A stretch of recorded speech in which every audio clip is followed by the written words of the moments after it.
Assalamualaikum warahmatullahi wabarakatuh. Rabbi sholli shodri wa yassir li amri wahlul 'uqdatam min lisani yafqahu qawli. Alhamdulillahirabbil alamin. Hari ini kita bisa berjumpa kembali dalam channel Couple Tablik bersama saya Bagus Ani Putra. Saya Monik Ani Putra. Nah, dulur, siapa yang tidak pernah merasakan cinta atau mahabbah? Semua orang pasti akan merasakan cinta atau mahabbah. Tidak hanya sebatas cinta sesama dengan lawan jenis, tetapi juga cinta antara orang tua dengan anaknya, saudara dengan saudaranya yang lain. Nah, kalau masalah cinta, inilah ahlinya. Ya, hiduplah sepasang suami istri, gitu ya, memiliki seorang anak laki-laki. Di luar skenario ini, baru tahu ada cerita. Lanjut. Si ibu ini setiap pagi ketika suaminya bangun tidur, pasti kata yang pertama dikatakan adalah Assalamualaikum Pak, I love you Pak, gitu. Suaminya hanya bilang Waalaikumsalam. Ya, itu setiap pagi. Dan ketika malam mau tidur, selamat tidur ya Pak, maafkan aku ya Pak, I love you Pak, gitu. Ya, hanya ya, gitu saja. Demikian pula dengan anaknya. Ketika setiap hari kebetulan antar jemput si anak ini, si ibu ini tadi. Nah, ketika anaknya bangun tidur, disapa dengan sapaan yang sama. Ketika sampai di sekolah, maka anaknya dilepas dengan selamat belajar ya nak, I love you nak, sambil didadain gitu. Anak laki-lakinya itu hanya berlalu. Kadang-kadang tidak menoleh sama sekali karena dia malu di hadapan teman-temannya. Anak laki-laki malu. Maka ketika kadang-kadang ibunya dada, hanya bertemu atau hanya dada itu hanya punggungnya anaknya saja. Jadi nggak ada punggung. Terus begitu. Jadi setiap ucapan I love you dari sang istri, dari ibu tadi tidak pernah dijawab, Tidak dibalas oleh suami maupun anaknya. iya. Mereka berdua hanya menganggap bahwa apa sih itu kata-kata biasa, dan itu ucapan sudah hampir tiap hari. Dan lagi suaminya menganggap bahwa itu kan hanya untuk anak muda, gitu ya, gak usah lah mesra-mesraan apa sih gitu. Si anak juga gitu, basi ibu gitu ya. Ternyata pada suatu pagi selesai sarapan dan mengantarkan suaminya sampai di depan rumah, kemudian mengantarkan anaknya, dan ketika si ibu ini harus pulang ke rumahnya, tiba-tiba terjadilah kecelakaan dan si ibu ini meninggal dunia, gitu ya, meninggal dunia. Kagetlah kedua orang tadi, Suami dan anaknya. Sedih mereka. Setelah itu dimakamkan. Masih belum terasa pada saat itu, hanya sedih saja, belum merasa. Ketika keesokan harinya, malam harinya mau tidur, si suami baru merasa tidak ada lagi yang mengucapkan selamat tidur dan mengucapkan I love you padanya. Demikian pula kepada anaknya. Baru mereka berdua terasa malam itu bahwa ada yang kurang. Apa? Tidak ada yang mengucapkan I love you kepada mereka berdua.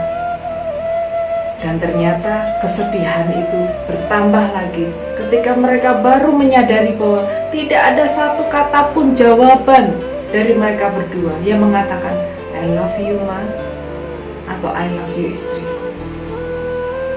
Maka keesokan harinya mereka berdua kembali mendatangi si wanita tadi yang sekarang hanya tinggal makamnya. Dan mereka berdua, si ayah dan si anak tadi, menangis sejadi-jadinya di atas batu nisan si wanita tadi sambil mengucapkan I love you ma, anaknya juga I love you Bu. Nah, itulah cerita bahwa ternyata ketika seseorang atau sesuatu sudah tidak ada, baru kita menyadari betapa pentingnya, betapa berartinya si orang tadi. Termasuk juga kata-kata. Memang kata-kata itu hanya ringan, I love you, tapi ternyata itu maknanya sangat besar. Sudahkah Anda mengatakan I love you pada orang-orang tercinta Anda? Katakan itu sebelum kita mengatakannya di batu nisan. Seperti cerita yang barusan. Nah, tadi karena saya sudah terbiasa sekarang sudah terbiasa, dibiasakan oleh istri saya, I love you Pap, saya pasti harus membalas dengan I love you more Mam. Dulu terpaksa balasin ketika di chat WA, I love you Pap, saya harus menjawabnya dengan I love you more Mam, gitu ya, terus ini. Tapi karena kebiasaan, habituasi, ini menjadi menjadi suatu yang indah. Menurut saya menjadi suatu yang indah karena sudah menjadi kebiasaan, dan kebiasaan ini kita jalani terus. I love you, kita jawab, saya jawab I love you more Mam. Nah, kadang-kadang saya juga mengatakan I love you Mam, maka istri saya akan menjawab I love you more gitu ya, more and more gitu ya. Nah, sampai tadi ibunya tadi dan cerita tadi bilang I love you Pak, saya itu mau membalas I love you more Bu gitu. Jadi kalau udah terbiasa, kalau ada orang bilang I love you, saya mau langsung jawab I love you. Ini menarik dulu, harus dibiasakan mengatakan cinta kepada manusia, pada orang-orang yang kita cintai ya. Nah, jangankan seperti itu, kita mencintai Allah pun kita mengucapkan I love you sesungguhnya. I love you Allah itu kita ucapkan dalam surat Al-Fatihah yang kita baca 17 kali minimal sehari, dulur. I love you Allah, I love you Allah, itu pakai Al-Fatihah. Dan ini ada suatu keajaiban ketika kita menggunakan atau ketika Al-Fatihah ini. Kalau biasanya teman-teman hadirin sedikit-sedikit Al-Fatihah. Itu luar biasa karena artinya cinta, menunjukkan cinta kepada Allah. Al-Fatihah. Dan itu tidak apa-apa ya, artinya sangat dianjurkan. Kenapa demikian? Keajaiban dari surat Al-Fatihah ini, dari riwayatnya ada dua surah dan ayat yang ketika diturunkan oleh Allah, langit itu terbuka. Diriwayatkan ya, jadi langit itu terbuka, terbelah gitu ketika dua surat atau dua ayat ini diturunkan oleh Allah. Yang pertama adalah Ummul Quran atau pembuka Quran, surat Al-Fatihah ini ya, itu diturunkan, itu langit itu terbuka. Ketika terbuka itu artinya rahmatnya juga terbuka. Dan yang kedua adalah 3 ayat terakhir Al-Baqarah ya, 3 ayat terakhir Al-Baqarah itu yang langit itu membuka ketika diturunkan oleh Allah. Nah, ada satu kisah lagi ketika Rasulullah ini diberikan wahyu surat Al-Fatihah ini. Nah, biasanya wahyu itu diturunkan setiap saat, setiap waktu, dan mungkin dalam kondisi tertentu. Rasulullah diturunkannya Al-Fatihah ini pada saat beliau sedang bersama para sahabat.